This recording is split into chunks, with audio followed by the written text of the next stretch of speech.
On pensait avoir compris la taille de l'univers. On pensait connaître son âge et ses limites.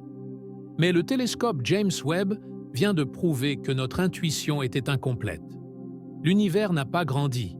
C'est notre regard qui vient de basculer dans une autre dimension.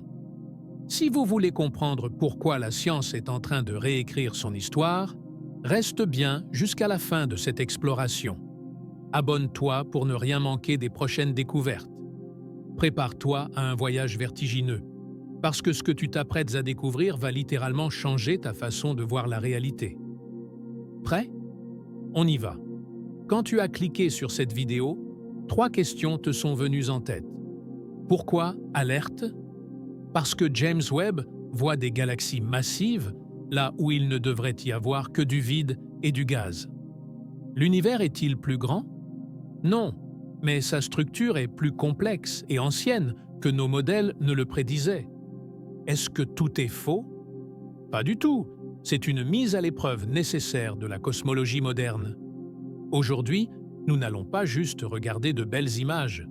Nous allons déchiffrer pourquoi un diamètre de 93 milliards d'années-lumière n'est pas une erreur de calcul, et comment des trous noirs impossibles défient le temps lui-même.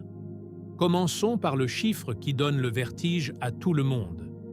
Si je vous disais que l'univers a 13,8 milliards d'années, mais qu'il mesure 93 milliards d'années-lumière de large, est-ce que ça vous semble logique? À première vue, c'est impossible. Rien ne dépasse la vitesse de la lumière. Alors comment l'univers a-t-il pu s'étendre bien au-delà de ce que la lumière a eu le temps de parcourir? Pour comprendre, imaginez une autoroute élastique. Une voiture roule à sa vitesse maximale, disons 100 km/h. Elle part d'une ville A pour rejoindre une ville B. Mais pendant qu'elle roule, l'autoroute elle-même s'étire. Quand la voiture arrive enfin à destination après 13 heures de route, la ville A n'est plus à 1300 km derrière elle. Elle est peut-être à 4000 km, car la route a grandi sous ses roues.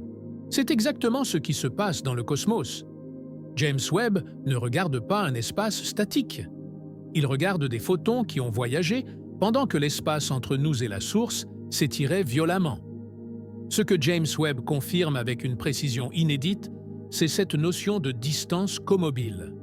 Le diamètre de 93 milliards d'années-lumière n'est pas une erreur de calcul, c'est la preuve physique de l'expansion de l'espace.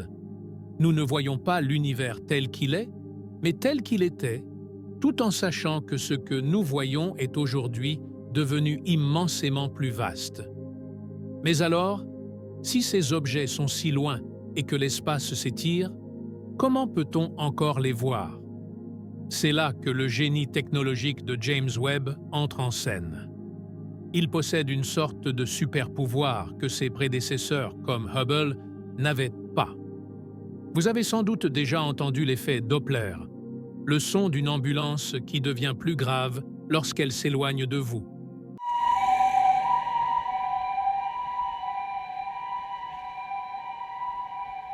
Pour la lumière, c'est la même chose.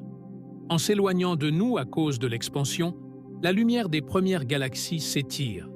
Ces ondes deviennent plus longues. La lumière visible devient de l'infrarouge. C'est ce qu'on appelle le redshift ou décalage vers le rouge. Pour Hubble, ces premières galaxies étaient devenues invisibles, plongées dans le noir total. James Webb, lui, a été conçu pour voir la chaleur, pour capter cette lumière étirée. En ouvrant cette fenêtre infrarouge, il ne regarde pas plus loin dans l'espace, il regarde plus loin dans le temps. Mais voici le problème. En regardant dans ce passé lointain, là où tout devrait être simple et primitif, James Webb est tombé sur des structures qui n'auraient jamais dû être là. Des monstres de matière nés beaucoup trop tôt. C'est ici que le titre de cette vidéo prend tout son sens. James Webb a littéralement brisé nos modèles de formation. Les astronomes s'attendaient à voir des bébés galaxies, de petits amas de gaz informes, naissant lentement. À la place, ils ont trouvé des colosses. Imaginez que vous fassiez des fouilles archéologiques et qu'en creusant dans une couche datant de l'âge de pierre, vous trouviez un moteur de Ferrari. C'est l'effet qu'ont eu les premières images de James Webb. Nous avons découvert des galaxies massives, déjà structurées, seulement 300 millions d'années après le Big Bang. Dans le calendrier cosmique, c'est un battement de cils. Encore plus dérangeant, les trous noirs supermassifs. On pensait qu'ils mettaient des milliards d'années à grossir en mangeant des étoiles. Pourtant, James Webb en voit déjà au centre de ces galaxies précoces. Ils sont énormes, voraces et déjà là. La solution réside peut-être dans la matière noire. Ces découvertes suggèrent que la matière noire a créé des puits de gravité bien plus tôt et bien plus efficacement que prévu, forçant le gaz à s'effondrer pour créer des étoiles à une vitesse record. James Webb ne contredit pas le Big Bang. Il nous montre que l'univers a été bien plus pressé de devenir complexe que nous ne l'avions imaginé. La cosmologie ne s'effondre pas, elle s'accélère. Le modèle standard n'est pas brisé, mais affiné. Quand on entend que James Webb brise la cosmologie, on peut imaginer que tout ce qu'on savait est bon à jeter. Mais en science, une révolution ne signifie pas qu'on s'est trompé, mais qu'on a gagné en précision. James Webb est en réalité le test de résistance ultime pour le modèle standard. Il met la relativité générale d'Einstein et nos théories sur la matière noire sous une pression extrême. Si nos modèles doivent changer, c'est pour devenir plus robustes, plus proches de la réalité physique.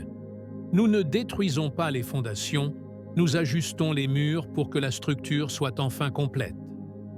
L'archéologie cosmique est une course contre la montre. Il y a aussi une dimension presque poétique dans ce que nous faisons aujourd'hui.